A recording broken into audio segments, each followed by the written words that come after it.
ana o'shada konusumon harakatlar uzatiladi. Ya'ni foydalanadi. Keyin savol tug'iladi. O'sha yerda ko'p hollarda ko'p katta yuk tashiydigan mashinalarda bo'shatiladi. Konusum uziladi.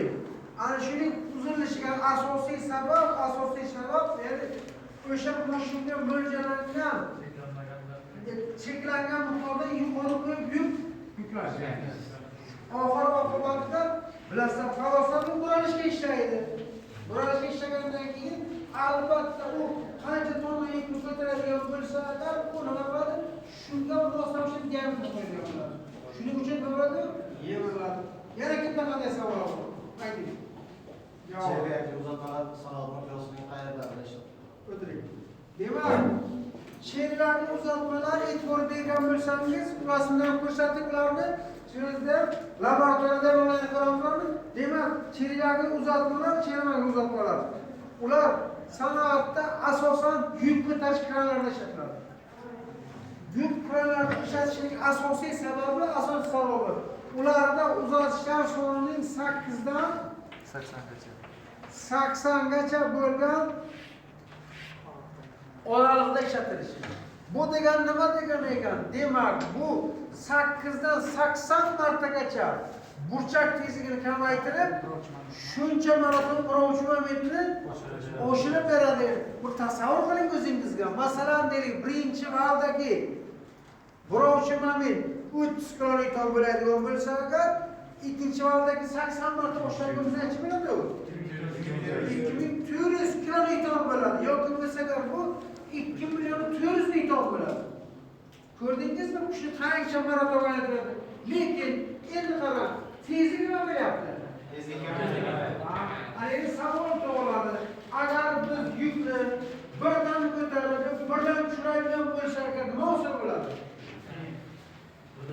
Inersiya.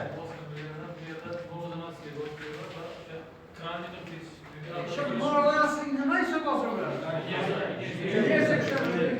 Demak, haqiqatan ham yuk ko'tarish kranlari saqlanishda ishlashning asosiy sababi.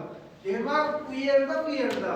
Demak, birovchi moment oshirib berib, tezlikni maksimal darajada nima qilish kerak? Kamaytirish kerak, pasaytirishimiz kerak. Chunki agar biz tezlikni oshiradigan bo'lsak, haqiqatan ham inersiya kuchi hosil bo'ladi.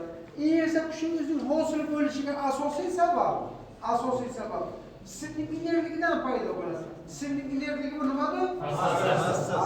Demak, qarang, yuk ko'taradigan kranning og'irligi yengilmi, og'irmi?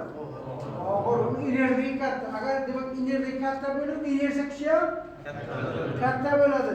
Shundan kelib chiqadigan bo'lsa-lar, inertligi katta bo'ladigan bo'lsa-lar, haqiqatan ham nima bo'ladi? Bu yerda muvozanatsiz olib falokatga olib kelishi mumkin. Keyin bu Chevrolet uzatmalarining yana bir qulay varianti, eng yaxshi sabablari, mohiyati yaxshi tomonlari shundan iboratki, ularni xohlagan paytda to'xtatish mumkin. Va ular o'zaro oyoqqa joylashgani uchun to'xtatish mumkin. O'sha uchun kranlar xohlasa ko'taradi, xohlasa nima qiladi? Shularni to'xtatib turadi.